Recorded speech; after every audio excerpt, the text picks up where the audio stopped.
Hi,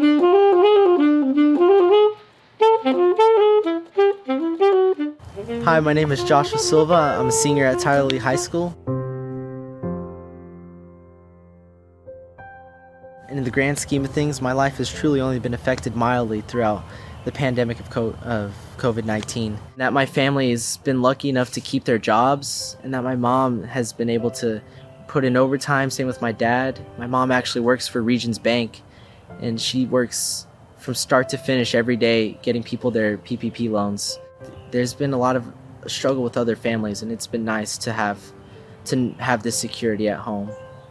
I'm also very lucky to have schoolwork that's been able to keep me motivated and mentally engaged. I'm very lucky to have the teachers that I do, especially my band director, Mr. Labordis. He came to each senior's house and put a sign in that says Tyler Lee Band loves their seniors, and it's been very nice. But much like many other students, I won't lie, for me that's been a big struggle too, to keep myself motivated throughout the day. You know, transitioning to online school, you don't get your friends, obviously. You don't get to be engaged with other people, and it's been a lot. It's been difficult to handle.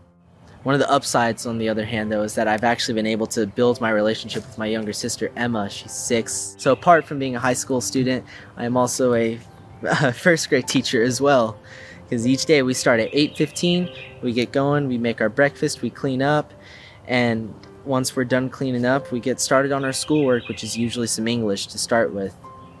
Mom is already at the dining table, which is where we have our whole setup, doing the loan work and that sort of thing. And it's been really nice to have this relationship with Emma, because it's something I didn't even know I needed. And it's a gift I'm glad I'm receiving now, because in the fall I'm actually moving to UT Austin to begin my college career. And it's really been a blessing to have this relationship with Emma before I leave. The activity that's probably been most affected through this has been band. I spend so much time with band. I start my day there. I have my first period there. Second period is wind ensemble. Leave for a little bit, come back at lunch to eat and practice for a little bit. When I'm done with that, afternoon class, I have jazz. And throughout the week, at least 2 times a week, I'm there for jazz combo before and after school. So truly, the band is such a huge part of my life, and to miss it has been difficult.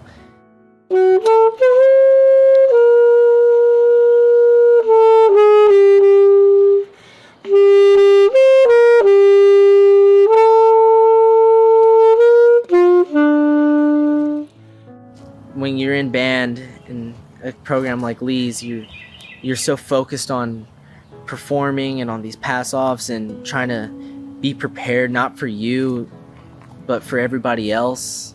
Truly, one of the gifts that's actually I've received through this pandemic is the rediscovery of my love for saxophone and why I chose it in the first place. I've been going back to my roots, actually, as a young jazz musician, as to why where I get a lot of my inspiration from, and it actually happens to be Sonny Rollins, a famous tenor saxophone player. His fuzzy, mellow tone is something that's just, it's so unique to him, and his phenomenal range between, this high and low sound, and his ability to go back and forth between a lyrical and technical style. It's something I try my best to mimic within my own soloing. One of the artists I've been listening to as well is Kendrick Lamar. Like most teenagers, I love rap, and Kendrick Lamar is this very conscious rapper from California, which is where I'm from as well. And his ability to transition funk and fusion and soul and R&B in his album To Pimp a Butterfly, I have it on vinyl and on my phone. I listen to it all the time.